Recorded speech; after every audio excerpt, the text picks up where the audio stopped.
Venerdì 6 ottobre, buongiorno Sicilia da Michele Cucuzza ed Angelo Gagliano. Allora, oggi incontreremo Pino Aprile, autore di un nuovo romanzo storico.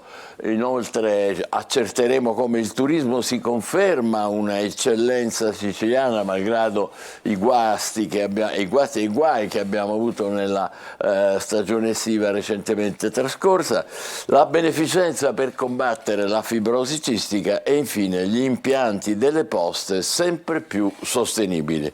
Ma prima di tutto le notizie dell'ultima ora: c'è un'operazione della Guardia di Finanza in corso in diverse province d'Italia, in Sicilia, nel Lazio, nella Lombardia, nel Veneto. Sono già stati, ecco vedete i mezzi della Guardia di Finanza in azione, sono già stati sequestrati 98 milioni nei confronti di 2 imprenditori ritenuti vicini al clan mafioso Scalisi di Adrano, che è un'articolazione locale della famiglia Laudani di Catania. Il provvedimento è del Tribunale di Catania su richiesta della locale direzione distrettuale antimafia. Come vi dicevamo è in corso, vedete i militari che stavano esaminando il denaro sequestrato. Sono coinvolti 50 finanzieri di Catania e dello Scicco di Roma, con i comandi che collaborano a Mantova, Milano, Monza, Roma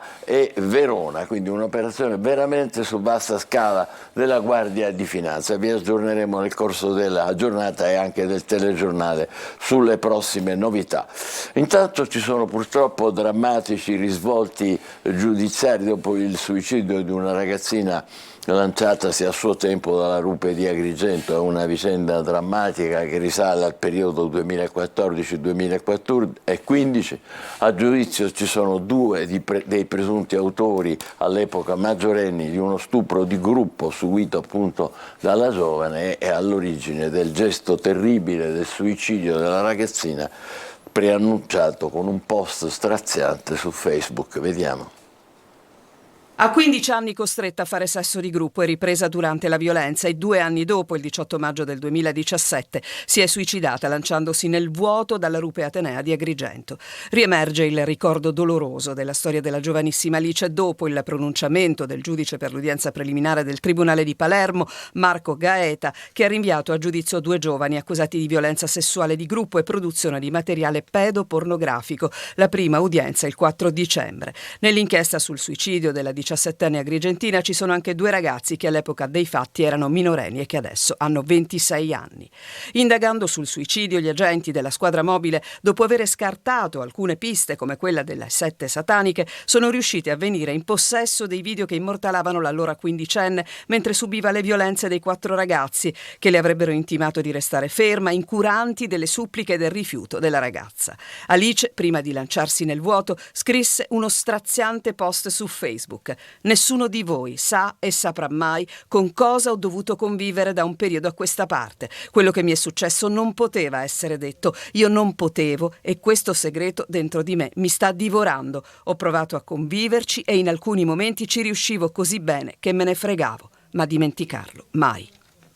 Mi sembra davvero terribile. Cambiamo argomento. A Catania sporca, interi quartieri invasi dalla spazzatura per colpa dell'inciviltà anche di molti cittadini. Si scarica di notte in pieno giorno. Vi mostriamo una sconcertante situazione a Librino, in Viale Grimaldi.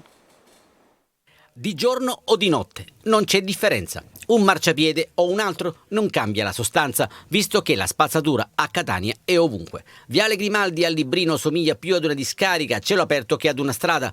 Sacchetti dell'immondizia disseminati ovunque, cumuli di scarti edili, gomme ed Eternit nei pressi delle fermate dell'autobus ed in prossimità dei parchi giochi, anche se da queste parti di bambini non se ne vede l'ombra. Del resto, chi porterebbe il proprio figlio a giocare e divertirsi in un'area del genere?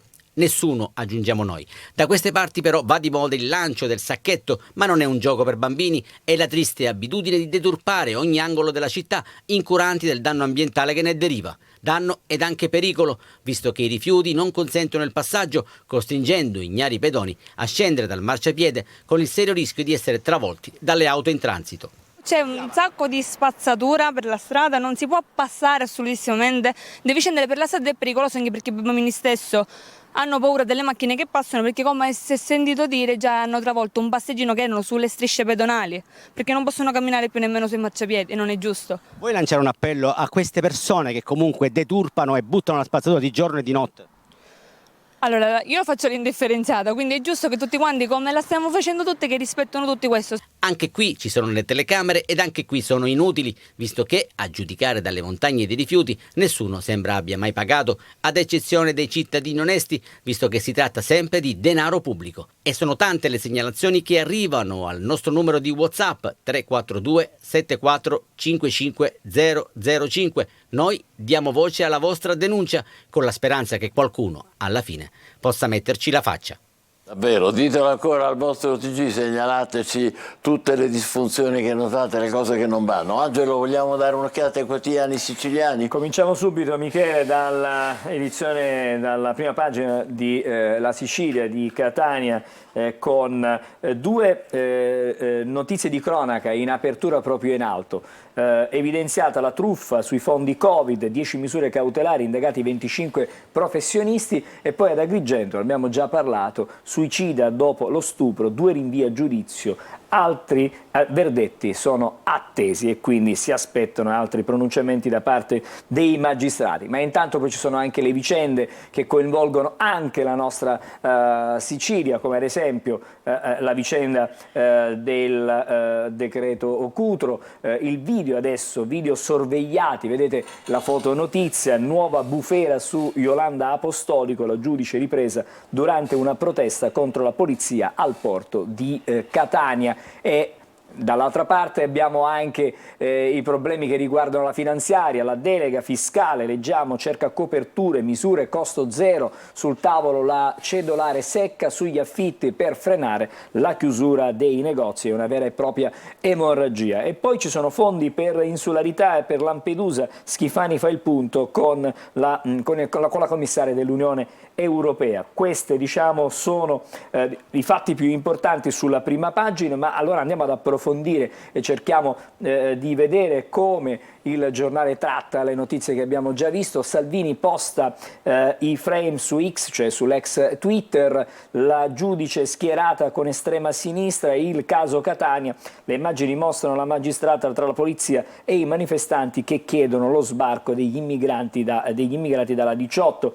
L'Apostolica, ecco come spunta il VAR della Lega e con i colleghi si giustifica lì per mediare. Queste sono le sue parole riferite ovviamente dai colleghi. E poi ancora ci sono altre notizie di cronaca, truffa sui fondi del Covid a Catania orchestrata da 25 professionisti, inchiesta lockdown, 10 misure cautelari, sequestro di 380.000 euro, favorito il clan Santa Paola per questo giro di contributi non meritati e di cui non si avevano diritto. I fondi europei, l'abbiamo letto, per gli svantaggiati dell'insularità, e avanza il regime agevolato per Lampedusa. Il governatore Schifani ha fatto il punto a Palermo con la commissaria dell'Unione Europea Elisa Ferreira. Intanto l'IRFIS da oggi istanze delle imprese per i contributi Covid,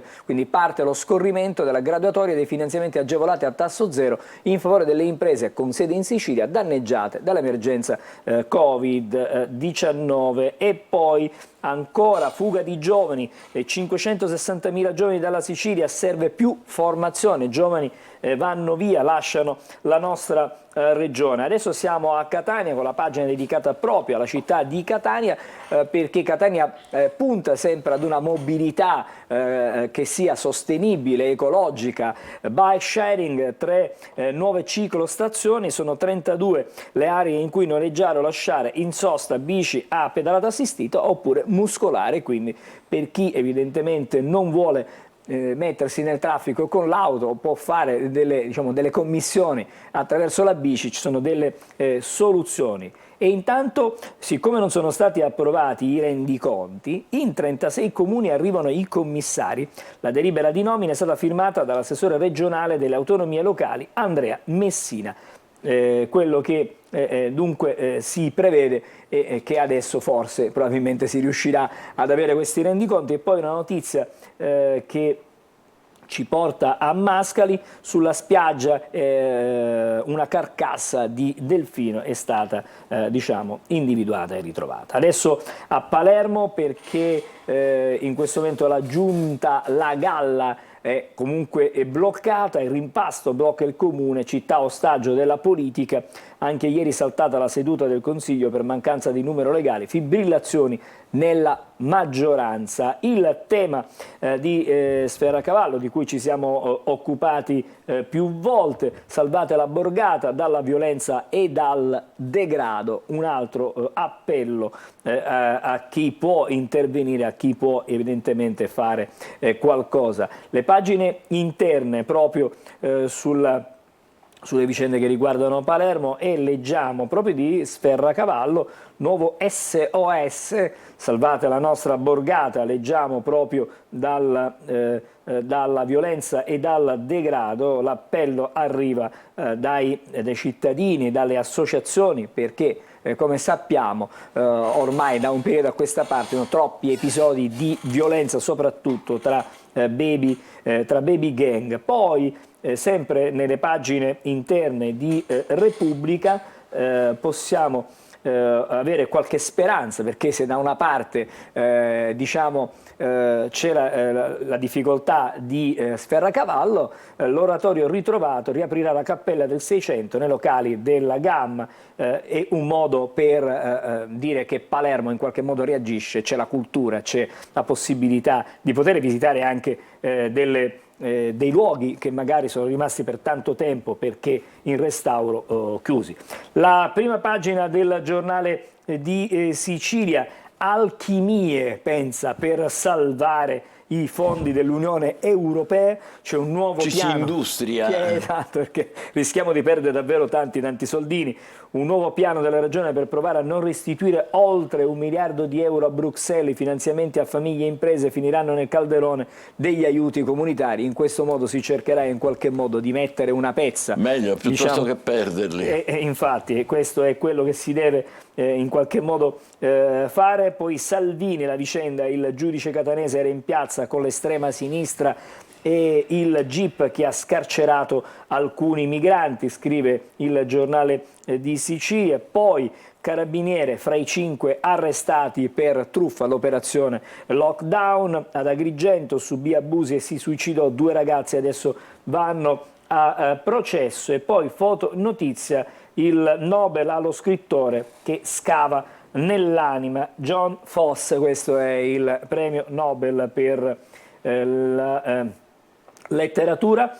Gazzetta del Sud, siamo quasi in addirittura di arrivo. C'è una brutta notizia per De Luca: Musolino con Renzi, l'ira di De Luca. Ha perso la senatrice. L'unica senatrice adesso è passato con Renzi. La senatrice: non potevo più incidere, l'ex sindaco di Messina. Mi sento tradito, clamoroso a Palazzo Madama.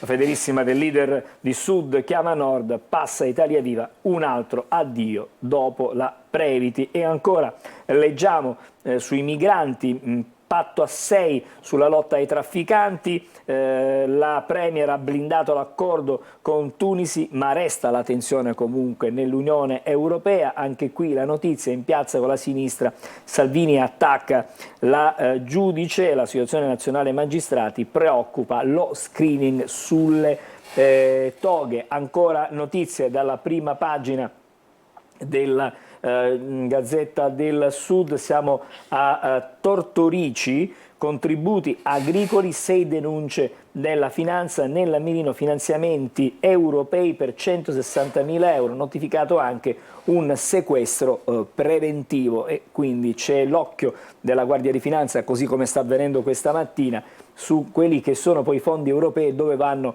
a finire per l'appunto. Siamo in chiusura con la Gazzetta e apriamo quelli che sono poi i temi anche nazionali, perché c'è una bruttissima insomma, un attacco ancora una volta russo, missili di Mosca su un villaggio, morti almeno 51 civili ucraini. Putin, la NATO ci rifiutò, queste sono le sue parole, la strage però ha coinvolto anche dei bambini e la guerra terribile. è terribile davvero. Poi vedremo più avanti nei quotidiani nazionali con le previsioni di Zelensky, che dice che nel 2028 la guerra arriverà in Europa, secondo le sue previsioni. La minaccia è verso di noi. Allora, adesso facciamo una pausa breve e poi fra poco i quotidiani nazionali per approfondire questa e tutte le altre notizie. State con noi, buongiorno Sicilia.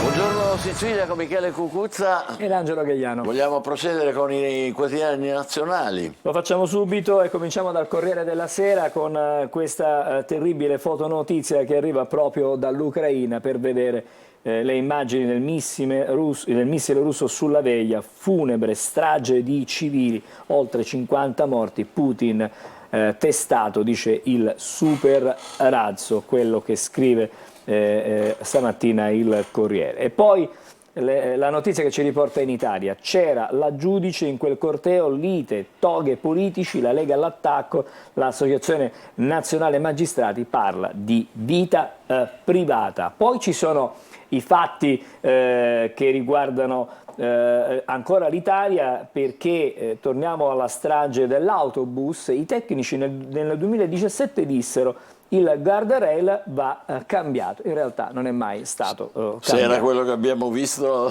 nelle foto, non era proprio un guardrail, era una specie di ringhiera mezza malmessa. E poi si parla di taxi, la riforma delle licenze, autisti in rivolta e sciopero, e quindi insomma questa è una storia che evidentemente si svilupperà anche nella giornata di oggi. Vediamo Repubblica, armi a Kiev, i dubbi dell'Unione Europea. I partner europei confermano il sostegno, ma ci sono difficoltà legate all'esaurimento delle scorte e anche agli sforzi economici. C'è l'appello di Zelensky all'Unione Europea, mentre Putin dice che ha testato con successo il super missile nucleare, strage intanto russa con 51 morti civili. Il problema è che stanno finendo i soldi, quindi per sostenere l'Ucraina dopo quasi 2 anni di guerra non ce n'è più. Perché insomma la guerra costa.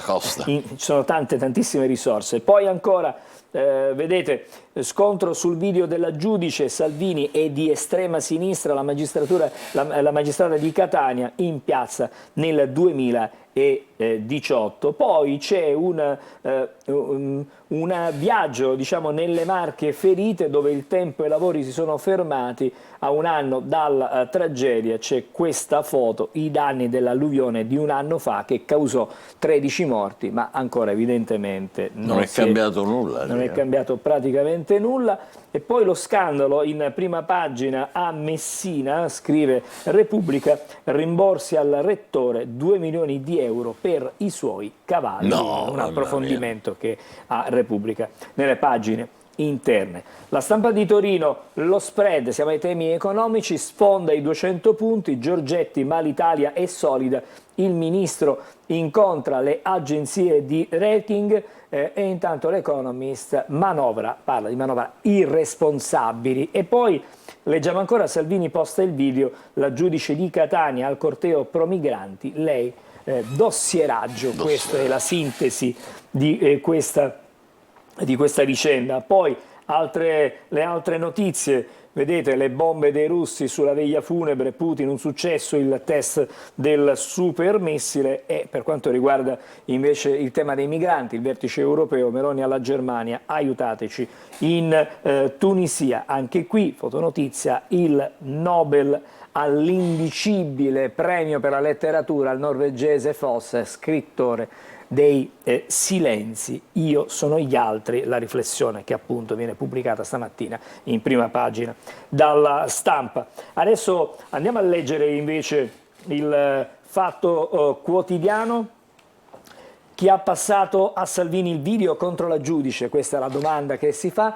L'uomo con la telecamera in piazza con la polizia. No, perché il problema è questo, non era postato, era un video che hanno trovato loro. Evidentemente sì. qualcuno gliel'avrà dato. Quindi non era postato, ho capito. Puzza di dossier, il ministro sventola i frame su Apostolico a un corteo del 2018 sul caso Diciotti. Ci sono schedature o è tutto casuale? Questa è la domanda che si pone stamattina il Fatto Quotidiano. Meloni, la retromarcia su Kiev, dalle armi giuste alla gente stufa. Ecco. Questa è la riflessione fatta dal Fatto Quotidiano in prima pagina. Leggiamo adesso il Giornale. Toghe da centro sociale, quello che scrive, spunta un video del 2018, poliziotti assassini al corteo anche la giudice antidecreti. Meloni convince intanto l'Europa e sui migranti scatta la fase 2. Alla Stampa leggiamo ancora, via il direttore, gli Elkan si lurano Giannini, l'estremista, lui fa il martire e cita il gladiatore. Questa è la fotonotizia stamattina. Non c'è più, hanno cambiato direttore. Poi via libera in commissione all'Unione Europea, reato di utero in affitto, primo sì, come la tratta di esseri umani. Questa è la riflessione che fa stamattina il Giornale. Dal Giornale siamo invece ad Avvenire, eccola qui, intanto la fotonotizia in apertura, ora è la siccità a mettere a rischio il polmone Amazzonia.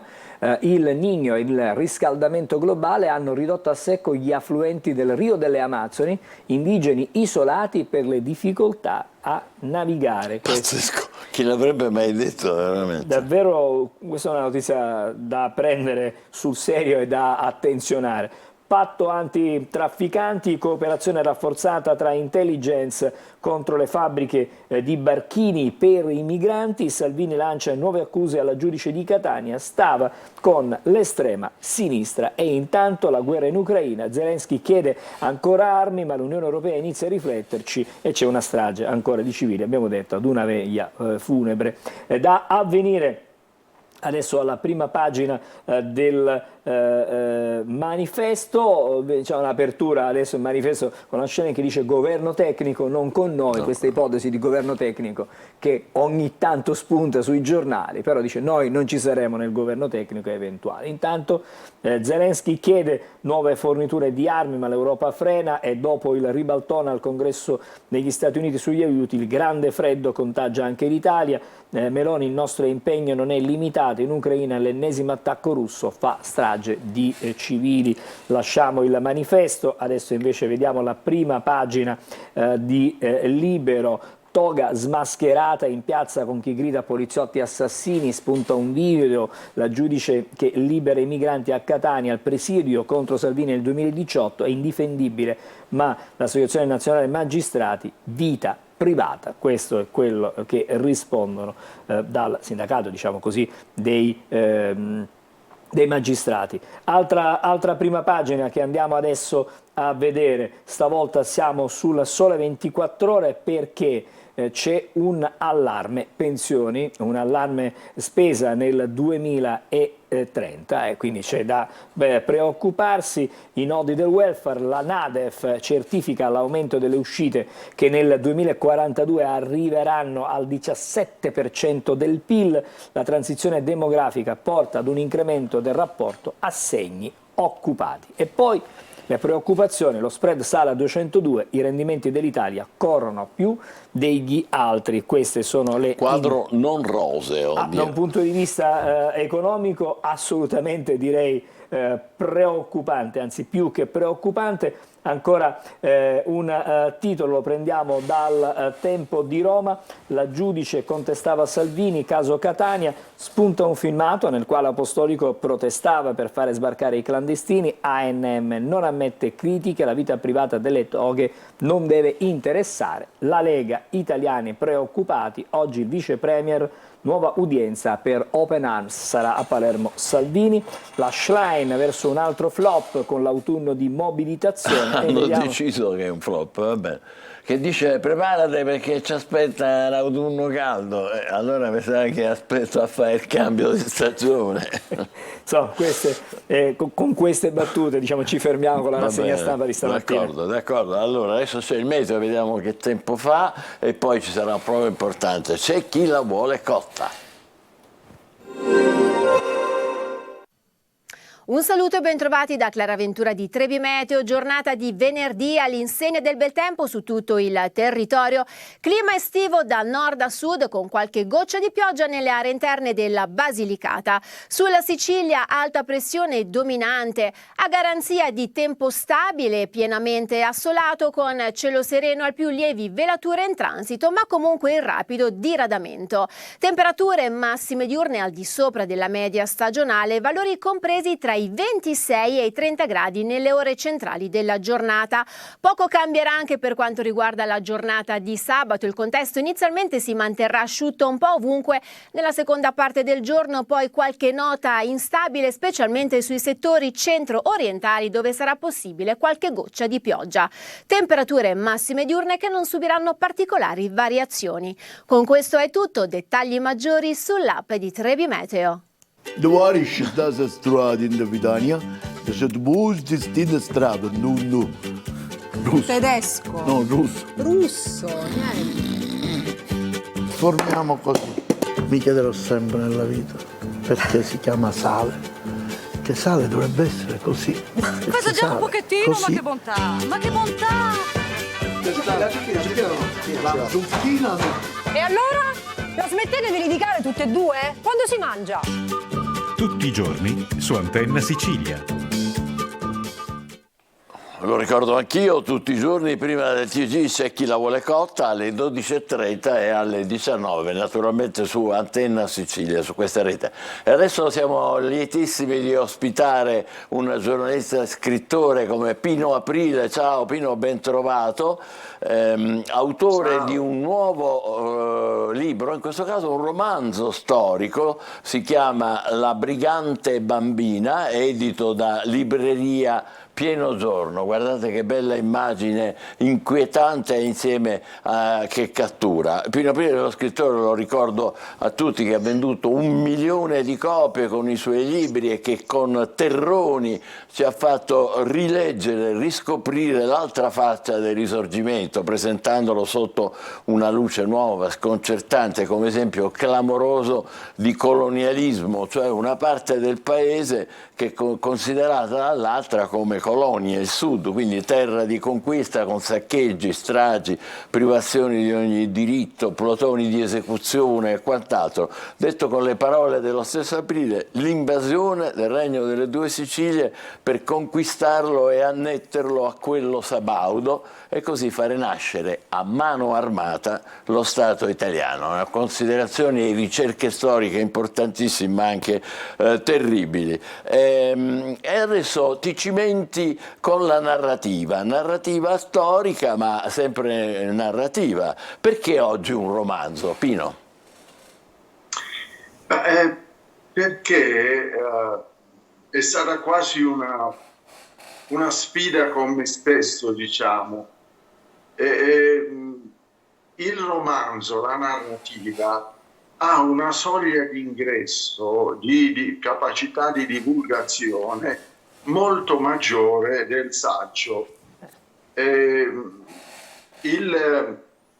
La media, diciamo, il rapporto fra romanzo e saggio per l'editoria vale più o meno 1:10. Ah, ecco. E io volevo arrivare più facilmente a narrare come è stata disgregata la rete, il tessuto, la trama di una comunità, perché l'Italia era da farsi, ovviamente, la nuova civiltà, quella industriale, imponeva la nascita degli stati nazionali. Certo. Siamo nati nel sangue, come altri, e però siamo rimasti, invece che uniti, divisi.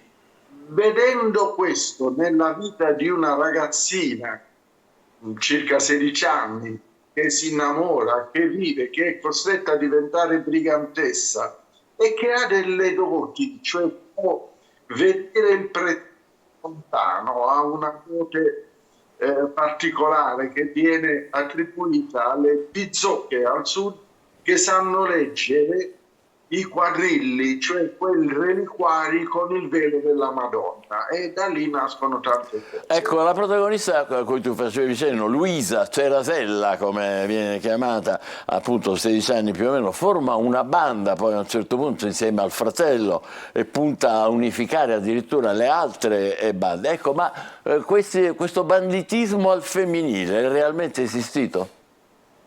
Sì, non solo, Michele, ma come sai, ne abbiamo discusso anche tra di noi tante volte, il brigantaggio trasformò le donne da, come dire, angeli della casa, quasi oggetti, a soggetti, perché divennero soldati. E il loro valore, come dire, sul sesso era, come dire, erano donne e lì ne subivano, perché la violenza che subivano era da tutte le parti, ma come soldati venivano valutate per il loro valore militare, tant'è che Cerasella a 16 anni è la vera capo brigante del gruppo, e tutta la trama del libro verte su questo. Si scopre che, cioè si vede, la situazione era quella, al sud si ebbe una reazione armata di decine e decine di migliaia di combattenti che erano ex soldati, contadini impoveriti, persone che avevano subito stupri, scempi, saccheggi per cui si ribellavano, ma erano tutte reazioni slegate, la Basilicata, la Puglia, eccetera. Loro concepiscono il disegno di unire i capi di questi gruppi per formare un unico esercito. Non ci riusciranno perché la storia è andata come è andata, ma tutta la trama è su questo. Certo, però così anche il brigantaggio esce da questo tuo libro, che pure è un romanzo, ricordiamolo, La brigante bambina, esce fuori diverso dallo stereotipo della rivolta reazionaria, malavitosa, ostile al progresso, alla legalità, alla legge, un po' come la mafia, insomma. Infatti, tant'è che una delle interessate sciocchezze, diciamo pure una delle vere e proprie calunnie storiche a quel periodo, è quella di dire che i cascami, i resti del brigantaggio dettero origine poi alle mafie. È vero esattamente il contrario. Se si prende la mappa del brigantaggio e la mappa della mafia, cosa si scopre? Che dove ci fu brigantaggio non è nata la mafia, dove non ci fu brigantaggio ci fu la mafia. Perché? Perché in tempo di guerra tutti sono costretti a schierarsi, cioè chi si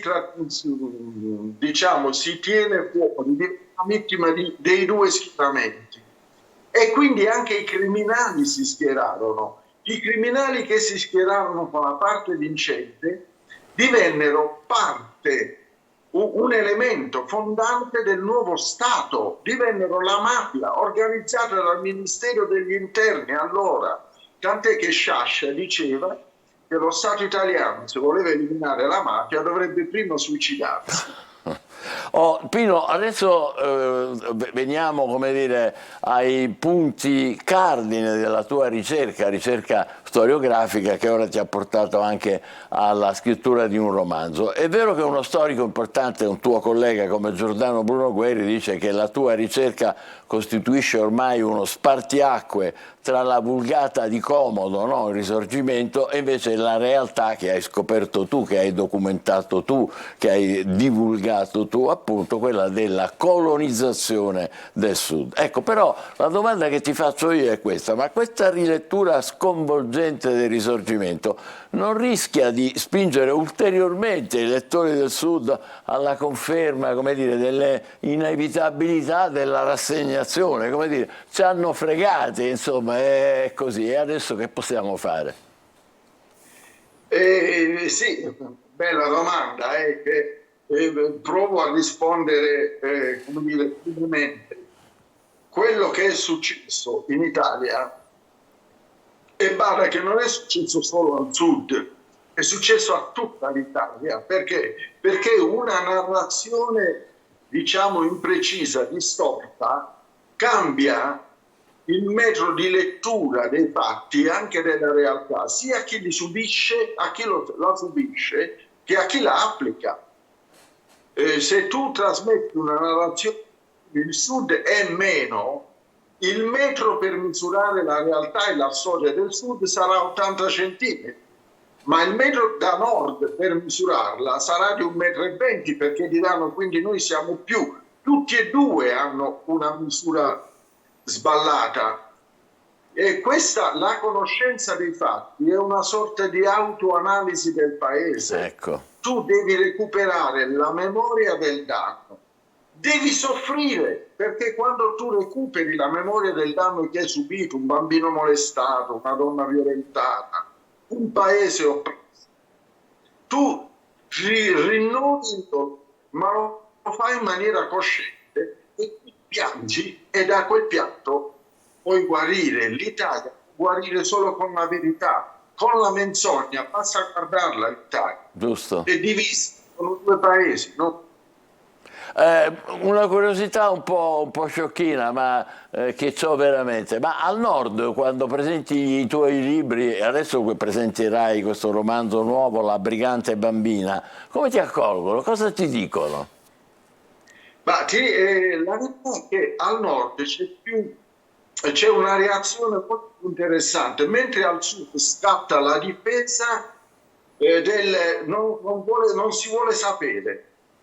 E spesso si alza sempre qualcuno e dice ma noi però siamo là per le nostre colpe e noi siamo mafiosi. Cioè si accetta la condizione perché in qualche modo rassicura. Al Nord tu hai prima un'espressione, come dire, quasi di cortese incredulità, non ti mandano al diavolo, però poi mano a mano si curiosiscono, e te ne dico una che le riassume tutte. Cisterna d'Asti, qualche anno fa, nella piazza d'armi del castello, qualche centinaio di persone, racconto delle stragi, di stupri, saccheggi, paesi rasi al suolo, incendiati. Al Sud è un signore per benino, con tutti i bottoni della giacca bottonati, il pappetto dorato, e con la voce tremenda dice: noi abbiamo fatto questo, abbiamo stuprato donne del Sud, negando loro il diritto di essere umani come noi, abbiamo fucilato in massa, bruciato paesi. Gira agli altri e dice: io portavo le mie figlie il 2 giugno alla festa della Repubblica ad applaudire i bersaglieri.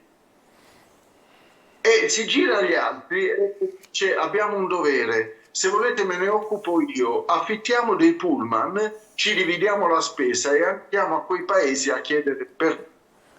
Io lo interrompo, gli dico: guardi signore, i suoi sentimenti le fanno onore, però la nostra Costituzione, nonostante gli stupri che sta subendo, conserva tracce di civiltà, e cioè che la responsabilità è personale. Lei, chi ha stuprato a Casalduni? Chi ha bruciato viva a Ponte Landolfo? Chi ha fucilato a Gioia del Colle? E via di seguito. Quindi di che cosa vuole essere perdonato lei? E lui si mette a piangere e dice: lei la fa troppo facile, io devo essere perdonato per non aver saputo. Si alza una ragazza dall'altra parte della sala e gli grida: papà, io lo so. Era appena tornata dal viaggio di nozze lei piemontese aveva sposato un siciliano. Era andato nel paese del marito, papà, e lì ho saputo cosa gli hanno fatto. E io adesso non amo solo Antonio, amo anche il suo paese e la sua storia.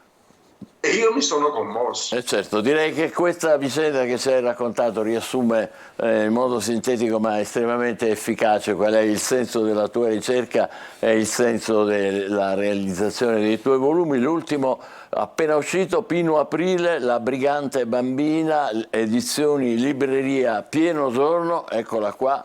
Grazie a Pino Aprile, complimenti ancora una volta, facciamo una breve pausa e poi ci occuperemo d'altro. Buongiorno Sicilia. Grazie a te, grazie a voi.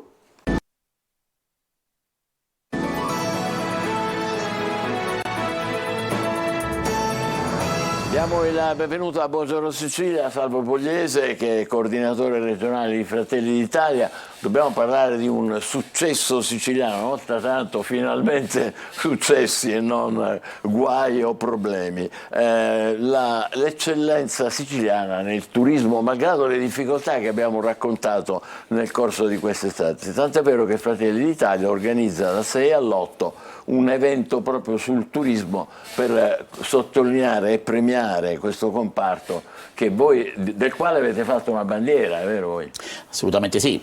Noi abbiamo organizzato dal 6 all'8 d'Augusta un evento di valenza nazionale fortemente voluto al gruppo parlamentare alla Camera, dal vice capogruppo Maglio Messina, dal capogruppo Tommaso Foti, a tutta la deputazione, all'interno del quale ci confronteremo sul tema del turismo, delle bellezze architettoniche e paesaggistiche della nostra nazione e della nostra regione, all'interno di un contesto territoriale, come lei giustamente diceva, che sta conoscendo una grandissima crescita turistica superiore rispetto all'anno che ha rappresentato il record per le presenze in Sicilia del 2019. Nel 2019 abbiamo registrato oltre 15 milioni di presenze, quest'anno siamo in netta crescita rispetto al 2022 del 57%, ma siamo altresì in crescita rispetto all'anno record del 2019. Questo è estremamente incoraggiante e anche per certi versi, mi permette di dire, persino un po' imparzialmente sorprendente, perché avevamo timore un po' tutti che le emergenze dell'aeroporto, gli incendi, eccetera, danneggiassero poi qualche danno certamente è stato arrecato al sistema turistico della nostra regione, ma comunque contenuto rispetto a un tasso di crescita molto importante e qualificante, grazie alle campagne promozionali avviate dall'assessorato al turismo negli ultimi anni. Penso al Sisiseli, che da quanto è stato evidenziato ha rappresentato la campagna promozionale più importante a livello nazionale. La Sicilia in questo momento ha un brand che supera quello del Trentino Alto Adige, che statisticamente era la regione in Italia con un brand molto forte a livello di comunicazione, e quindi grazie anche ad altre iniziative che sono state intraprese nel campo per esempio del sostegno alla cinematografia, penso a The White Lotus, che ha rappresentato una eccezionale opportunità di promozione del territorio. Sì, le presenze, pazzesco quello, assolutamente sì, le presenze statunitensi sono aumentate del 100% Caspita. dal giorno successivo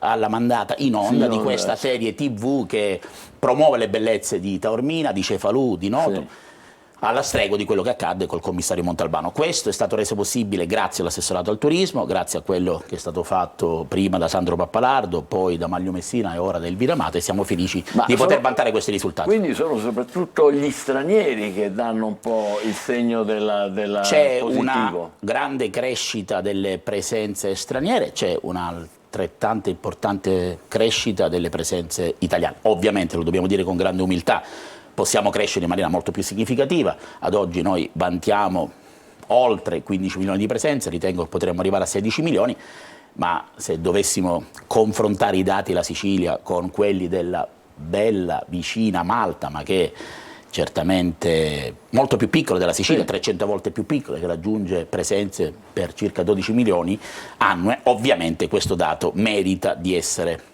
certamente in crescita ulteriormente nel futuro, ma io sono ottimista in tal senso. Ma che forse il problema nostro è la destagionalizzazione, cioè che finita l'estate non c'è più Assolutamente Perché sì. questo? Ma perché io credo che nei decenni passati non sia stato imboccato il percorso coerente con questa assoluta priorità a cui faceva riferimento lei. Credo che dei segnali in controtendenza ci sono.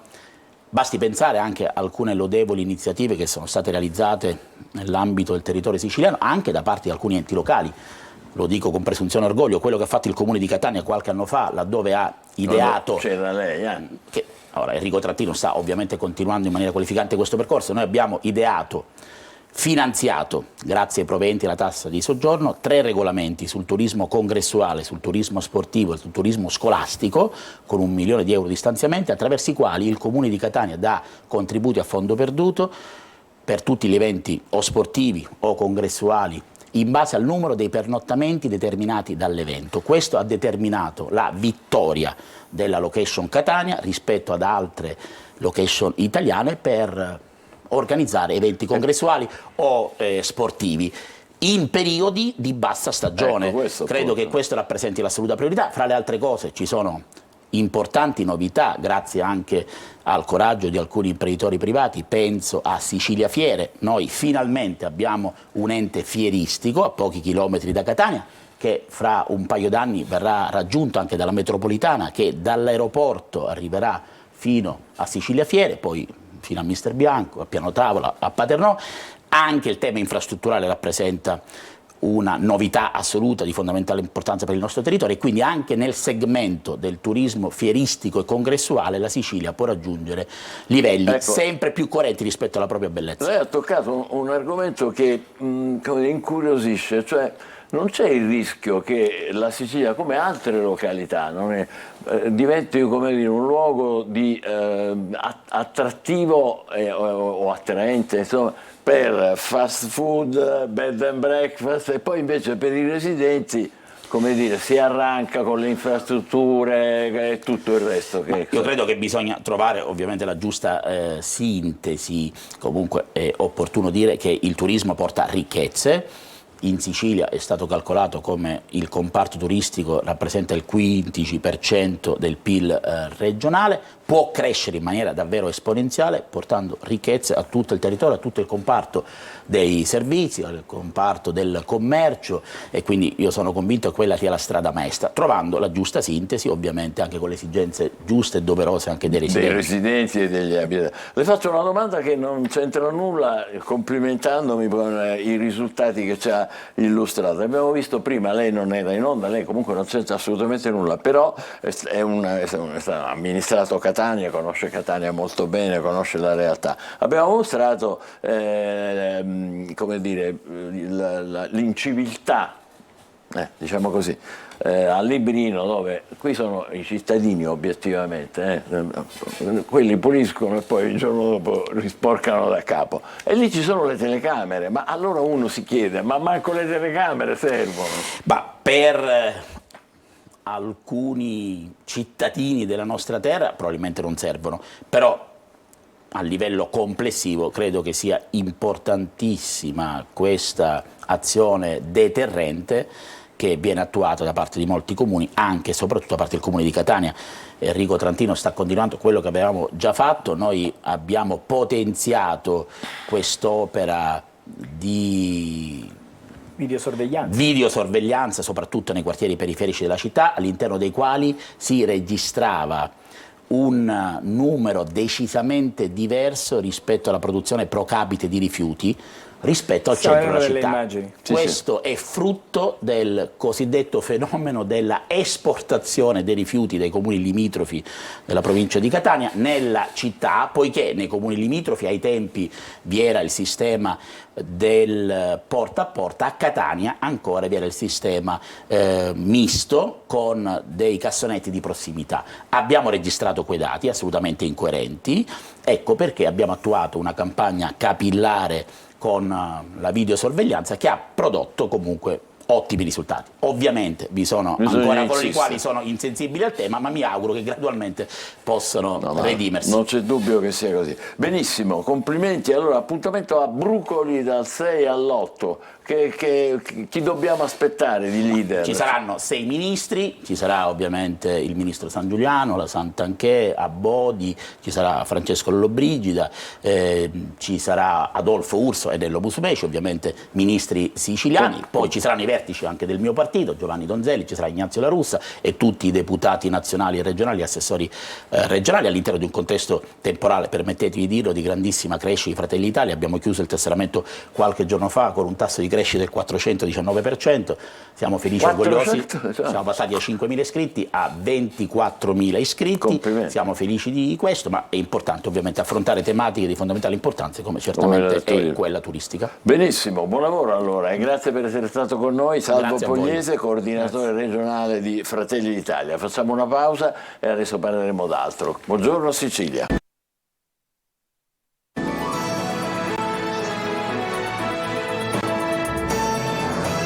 Abbiamo un altro ospite, Claudio Micelli, che è presidente della Confesercenti di Catania. Buongiorno e benvenuto. Buongiorno. Dobbiamo parlare di una iniziativa importante di beneficenza, o come si dice oggi, raccolta fondi, fundraising, che ci sarà lunedì a Radice Pura, vicino a Giarre, alle 19. Si chiama appunto Doniamoci, è bellissimo perché è uno degli eventi di beneficenza più importanti in Italia, è vero, dedicato alla fibrosi cistica. Ci parli un po' la fibrosi cistica è un guaio un po' per gli adulti, ma soprattutto per i più piccoli, vero? Sì, in linea di massima sì, la fibrosi cistica è una malattia genetica rara, più diffusa oggi in Europa. Consideri che su 2.500 bambini che nascono oggi, uno nasce con fibrosi cistica, sono 200 bambini l'anno in media. A oggi di fibrosi cistica non si guarisce, non c'è guarigione, però c'è un farmaco che è stato sperimentato negli Stati Uniti ma oggi sta dando grandi risultati, che è il Kaftrio. Io sono genitore di un figlio che è affetto da fibrosi cistica, che è stato trapiantato nel 2019 e quindi sono particolarmente addentro a questo. E per questo lei ha tutta la nostra solidarietà, oltre che l'ammirazione, perché si dedica agli altri. Questo convegno per la raccolta di fondi a Radice Pura Giarre lunedì è stato ideato da un imprenditore che si chiama Claudio Micelli, che è qui presente, ma con il sostegno della Lega Italiana Fibrosi Cistica, Comitato di Catania, Fondazione Fibrosi Cistica, Associazione Volontaria e Malattie Correlate. E avete anche ideato qualcosa, diciamo, che coinvolga anche chi non è magari direttamente interessato, che è solidarietà e alta cucina.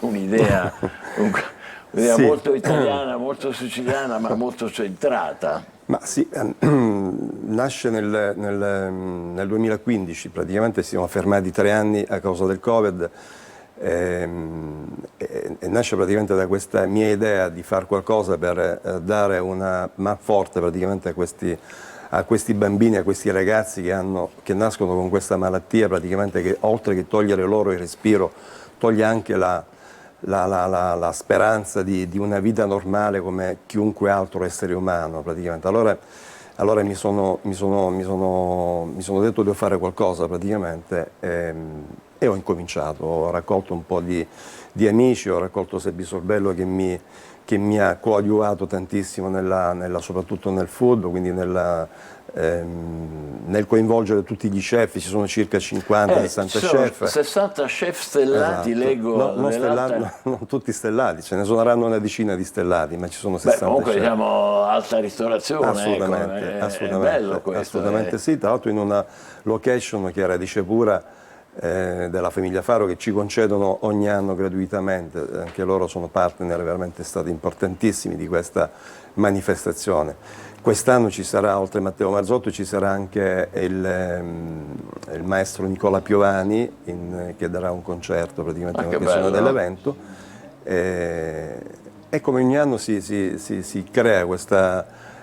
Questa è un'immagine che stiamo vedendo delle precedenti edizioni, devo dire certamente, come dire, seducenti in tutto e per tutto. Prego, l'ho interrotta. E quindi si crea questa sorta di magia, di miracolo praticamente, che non fa altro che veramente dare forza a questa manifestazione che è il Fundraising, che aiuta tantissimo questi ragazzi a cercare di aiutare con la raccolta praticamente questi ragazzi a farli diventare adulti come noi in sostanza. Come è giusto che sia. Oggi consideri che oggi l'aspettativa di vita di un ragazzo che nasce oggi da fibrosi cistica non supera i 40 anni, quindi l'obiettivo di tutti quanti noi è quello di farli diventare adulti.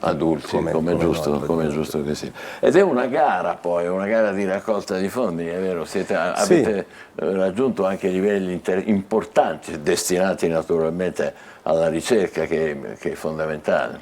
Abbiamo raccolto nei 5 anni precedenti circa 200.000 euro praticamente, che sono stati devoluti a dei progetti per quanto riguarda la Fondazione e la Lega.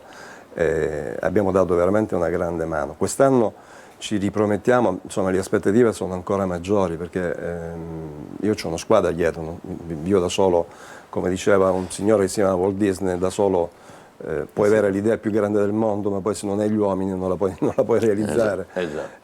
E io ho una squadra dietro che è fatta veramente di persone che a gratis, a zero praticamente, professionisti seri, che fanno sì che questo evento raccolga veramente quanto che più... Poi avete adottato un metodo molto semplice, che è quello del biglietto d'ingresso, per cui non è che uno si deve inventare cose strane, cioè che devo fare? No, si paga la cena. Esatto. Si paga la cena, praticamente una normalissima cena, ci sono 50 chef, quindi la cena vale tutto il biglietto, solo la cena. Ma avete anche un progetto che non so se è in italiano, è case, se non è in inglese case, non so quale. Case Lifce, ma questo è uno dei progetti della Lega, ma ci sono altri progetti della Fondazione e altri progetti dell'associazione volontari, ma questo poi ne parleranno che si svilupperanno nel corso di parleranno in occasione della serata lunedì,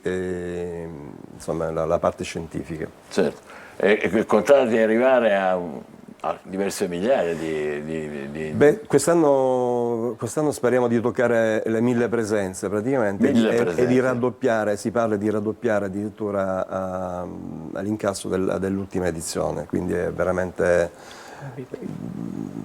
Siamo carichi. Benissimo, carichi. Complimenti, assolutamente sì. Dobbiamo fare in modo anche noi di dare un apporto perché questa vostra battaglia abbia sviluppi importanti. Allora ricordo, fundraising, doniamoci, lunedì alle 19 a Radice Pura a Giarre. Questa serata è importantissima, come vedete alle 19 comincia tutto. Portate il vostro biglietto perché dovete assolutamente partecipare. Si può pagare online, ci sono tramite il link Fundraising Dinner 2023, c'è un link dove si può pagare online, ma si può pagare anche lì al momento. Sì, vi aspettano gli chef e vi aspetta soprattutto una finalità, uno scopo estremamente importante. Grazie e complimenti. Grazie a voi. Per quello che fate, a Claudio Micelli. Adesso ci saranno delle pillole del nostro almanacco e poi ancora un altro argomento. Buongiorno Sicilia, state con noi. Noi usiamo cheese, formaggio, quando scattiamo una foto, mentre i cinesi spesso dicono il corrispondente del nostro melanzane, perché la pronuncia di questa parola è cheesy.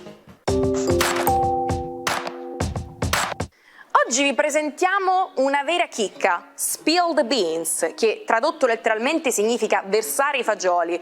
Ma qual è il senso? Bene, questa espressione è usata per riferirsi a qualcuno che rivela un segreto o un'informazione confidenziale. In italiano si può tradurre con vuotare il sacco.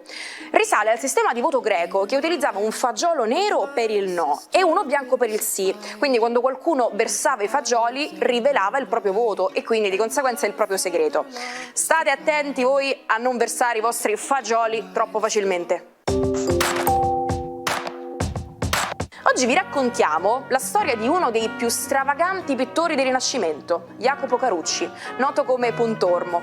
Il suo stile eccentrico non era sempre apprezzato dai suoi contemporanei, ma il suo genio era indiscutibile. Ma non era solo il modo di dipingere ad essere singolare, Pontormo era un perfezionista ipocondriaco che registrava tutto, dalla sua dieta ai suoi malanni.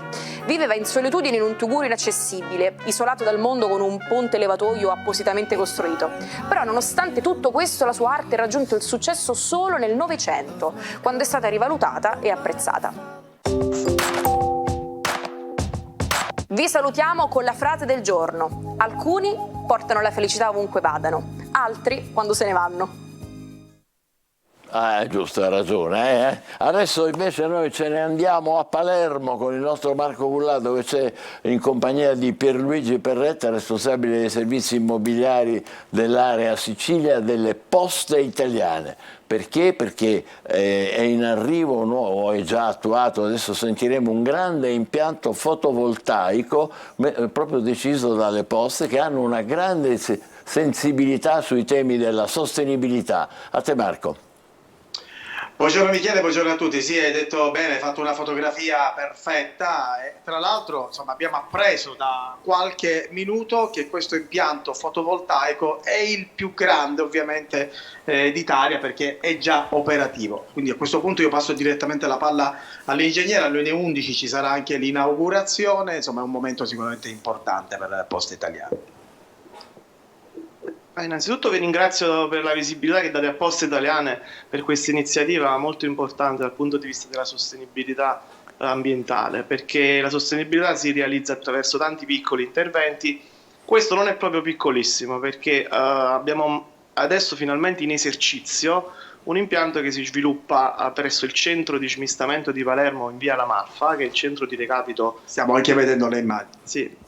È il centro di recapito più grande della Sicilia occidentale, che abbiamo coperto per oltre 5.000 metri su una superficie complessiva di oltre 8.000 metri con oltre 2.200 pannelli fotovoltaici. È un impianto che abbiamo dopo con un po' di fatica messo in esercizio, perché chi ci ha provato a realizzare impianti fotovoltaici e a produrre energia sa che oltre ai lavori c'è tutta la fase amministrativa complessa burocraticamente, che abbiamo superato nelle ultime settimane, per cui al momento è l'impianto che produce energia fotovoltaica più grande d'Italia a cura di Poste Italiane. Si tratta di un impianto che ha una potenza di picco di oltre 800 kW e produce 1.200.000 kWh annui. Si tratta di un impianto che entra nel solco di tutte le iniziative che Poste Italiane realizza per la sostenibilità energetica, traguardando per il 2030 emissioni nette zero di CO2. Questi risultati li andremo a cogliere, oltre che con la realizzazione di impianti fotovoltaici così grossi come questo di Palermo, con una realizzazione di oltre 100 impianti entro il 2030. Per questo 2023 ci proponiamo di arrivare a oltre 60 impianti, 63, al momento 51 sono stati già realizzati.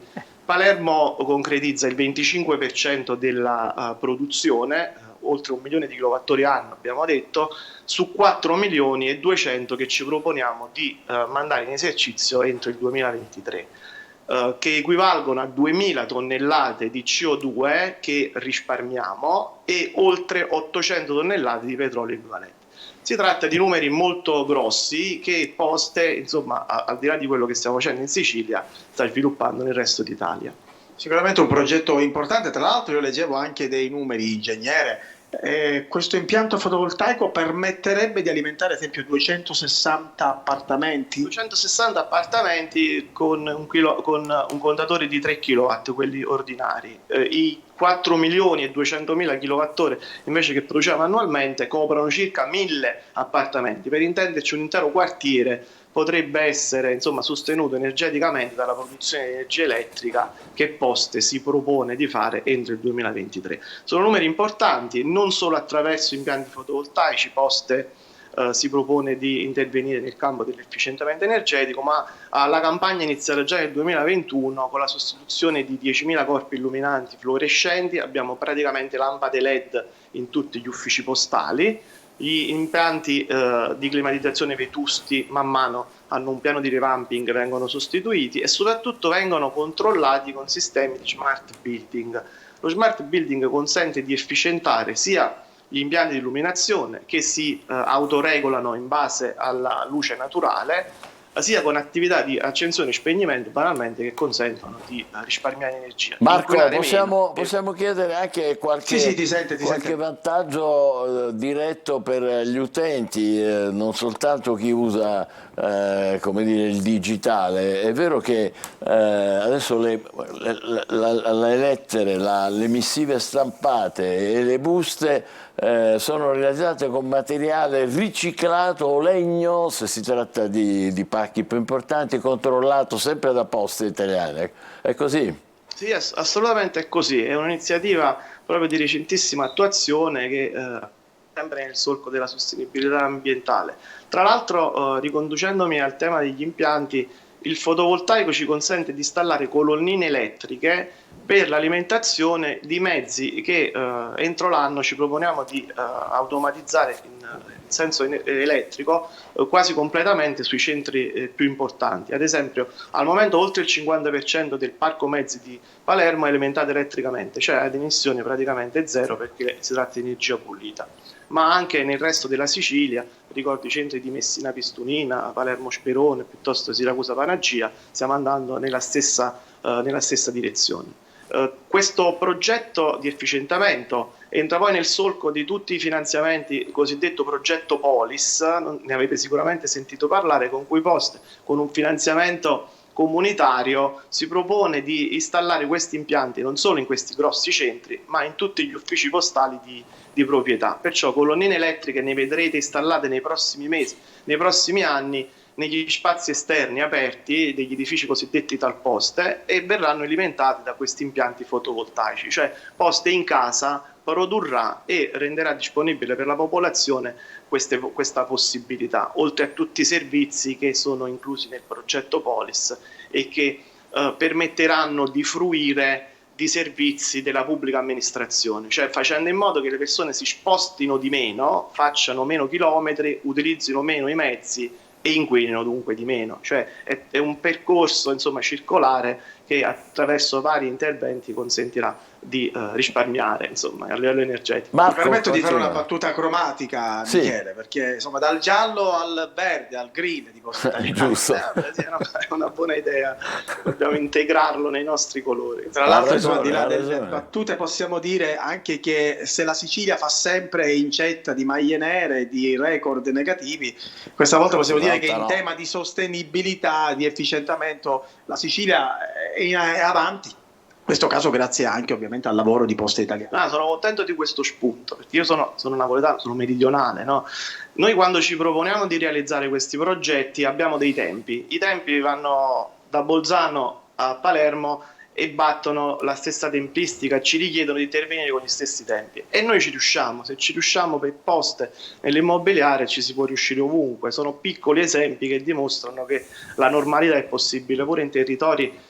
Dico, la Sicilia è disagiata dal punto di vista infrastrutturale, perché sappiamo bene che da Palermo a Ragusa ci fanno 4 ore e le ditte e gli operai siciliani so bene che si svegliano alle 4 di mattina per fare questi interventi, mentre un intervento che si fa a Firenze non lo vai a fare con una ditta di Napoli. Cioè dico questo per dire che la Sicilia è una realtà complessa che va conosciuta prima di esprimere giudizi sulle cose che si fanno o non si fanno. Sicuramente Sicilia e Campania su questo vanno a braccetto e speriamo che possano raggiungere sempre risultati più importanti, grazie ovviamente anche al lavoro di Poste. Alle 11 quindi inaugurazione cui inaugurazione. Ringraziamo anche il sindaco, il dottor Lagalla, che ha accettato il nostro invito e sarà presente. Allora, grande impianto fotovoltaico per produrre energia in via Ugo La Malfa a Palermo per iniziativa di Poste Italiane. Complimenti e buon lavoro anche per le prossime vostre iniziative, compreso, leggo, tricicli e quadricicli a energia pulita, è vero, per mandare in giro assolutamente, il vostro personale. Sono già disponibili e sono alimentati con le colonnine elettriche a cui accennavo prima. Insomma, Davvero, li vedrete per le strade di Palermo quanto prima. Complimenti davvero, grazie, buon lavoro e adesso passeremo ad altro. Angelo, vogliamo guardare ancora rapidamente uno o due giornali? Sì, allora guarda, quello che stamattina possiamo evidenziare sui giornali, ci sono tantissime notizie curiose. Una di queste riguarda però i centenari, perché una città che ha più centenari non è siciliana, è Milano. Guarda, un boom di centenari, Milano sempre al top, decuplicati dal 1992. Sono soprattutto donne. E in 30 anni sono passati da 64 a 672. Questo è un dato significativo.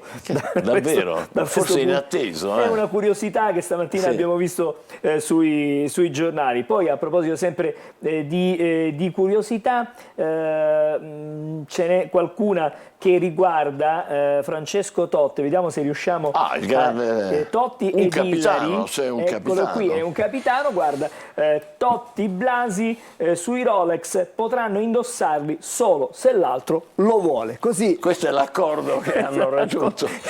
Si telefonano. Lo posso Senti, mettere? oggi io mi metterei. Cioè, non c'è limite, come dire, alle cose un po'. Alla fantasia italiana, va bene.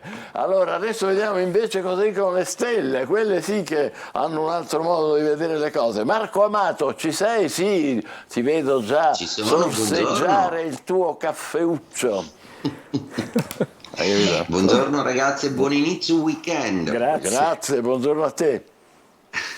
Allora, questo venerdì le notizie stellari sono abbastanza, perché avremo un weekend decisamente variegato, in quanto proprio nelle ultime ore Mercurio ha cambiato di segno zodiacale e quindi si innesta nel cielo della Bilancia, una maggiore fluidità per tutti gli aria, ma c'è un'altra bella sorpresa che accadrà in questo weekend, ovvero la bella Venere, dopo 6 mesi di transito nel segno del Leone, finalmente cambia segno zodiacale. Per carità, la posizione di Venere Leone è una Venere bellissima, anche se il suo anello di sosta ha creato il moto retrogrado che ha paralizzato un po' tutta una serie di coordinate. Inoltre, la settimana prossima avremo una densità di movimenti planetari interessanti, perché anche Marte cambierà, ma di questo ne parleremo nei prossimi giorni. Quindi cosa vuol dire con tutti questi cambi planetari? Si respira una nuova aria, finalmente con Venere attiva che passerà nel segno zodiacale della Vergine, infatti si cambiano di posto, Mercurio passa a Venere e passa in Bilancia, Venere incede da Leone a Bilancia. Tutto questo cosa vuol dire? Come si traduce per i segni zodiacali? Ottimo per Diaria in termini comunicativi e affaristici. I segni d'aria, Gemelli, Bilancia e Acquario avranno un weekend precisamente all'insegna degli scambi sociali, socievoli, ma anche con ottime occasioni di affari, in particolare l'Acquario e i Gemelli, mentre invece la Bilancia utilizzerà il Mercurio per sragionare un po' di più, come se di solito non lo facesse. Attenzione.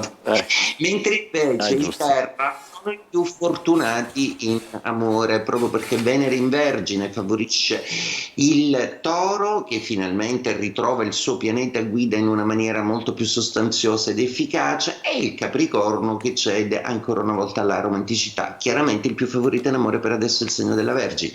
Ottimo per i segni d'acqua anche, per cui Cancro e Scorpione godranno di una Venere assolutamente complice, di una bella notizia che arriva e finalmente di una notevole sensazione di bellezza e di benessere. Venere, vi ricordo che è anche il pianeta della salute e della pelle. Oltre a questo rimangono i segni di fuoco. I segni di fuoco perdono l'appoggio di Venere e l'Ariete in particolare si trova in contrasto con un Mercurio, quindi l'Ariete dovrà stare attento a misurare le parole, mentre invece Sagittario conclude un ottimo affare e ritorna la dinamica amicale più estesa. Il Leone, che finalmente si libera e si alleggerisce di una Venere un po' troppo stantia e troppo statica, ha delle piccole fortune economiche e soprattutto nel dialogo recupera, non ha più bisogno di ruggire per adesso. Quindi ragazzi, in bocca al lupo con questo weekend pieno di sorprese. Viva il lupo, viva il lupo e buon caffè al nostro Marco Amato. Ciao, ci rivediamo lunedì 6 ottobre. Lo sapevi che nel lontano 1789 a Versailles, non so se è proprio il 6 ottobre, comunque, Maria Antonietta sfidava la folla inferocita al balcone di Versailles e la celebre frase se il popolo ha fame che mangi le brioche è rimasta impressa nella storia, anche se si tratta probabilmente di leggenda, e se poi la brioche francese non è quella nostra, è una specie di panettone salato, le brioche francesi sono salate. Ci spostiamo di un secolo, siamo al 6 ottobre del 1887, nasce Le Corbusier, celebre architetto svizzero, padre dell'urbanistica moderna. Progettò oltre 75 edifici in 12 paesi. In Italia ideò il centro calcolo Olivetti a Rho e l'ospedale di Venezia, purtroppo mai costruiti però. Rimaniamo in tema di architettura. Il 6 ottobre del 1889 è stato inaugurato, eccolo qua, il Moulin Rouge, il simbolo della Belle Époque. È un manifesto turistico di Parigi nato dal recupero di un antico mulino, davvero, a Montmartre. E questo cabaret famoso per i suoi spettacoli audaci, fra i quali il celebre Can-Can. 6 ottobre 1924, Ines Donarelli, eccola, è questa, inaugura le prime trasmissioni radiofoniche. Da privilegio e da fenomeno di massa, la radio conquista il cuore del paese offrendo notizie, concerti, radiocronache sportive, insomma facendo la radio, popolarità che cresce rapidamente e già nel 1940 aveva 1,5 milioni di ascoltatori.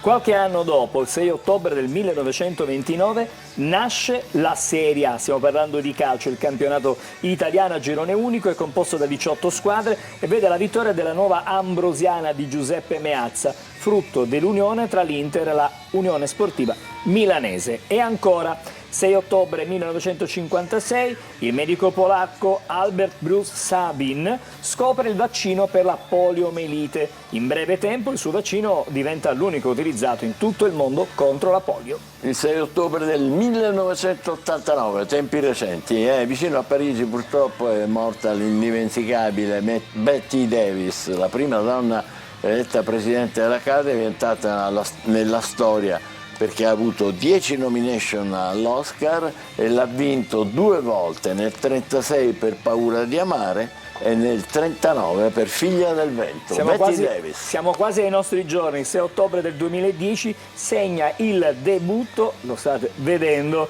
Instagram, l'app che ha cambiato per sempre il modo in cui condividiamo i nostri momenti speciali. Oggi vanta 1 miliardo di utenti attivi al mese e 500 milioni di utenti che lo usano ogni giorno. Evviva! E infine, 6 ottobre del 55, eccolo qua, nasce Eddie Van Halen, una leggenda della chitarra, ha rivoluzionato il rock, l'heavy metal, ispirato da Jimmy Page, fondatore dei Led Zeppelin. Eddie e il fratello hanno formato il gruppo Van Halen. Il loro successo è segnato da brani famosissimi come Eruption,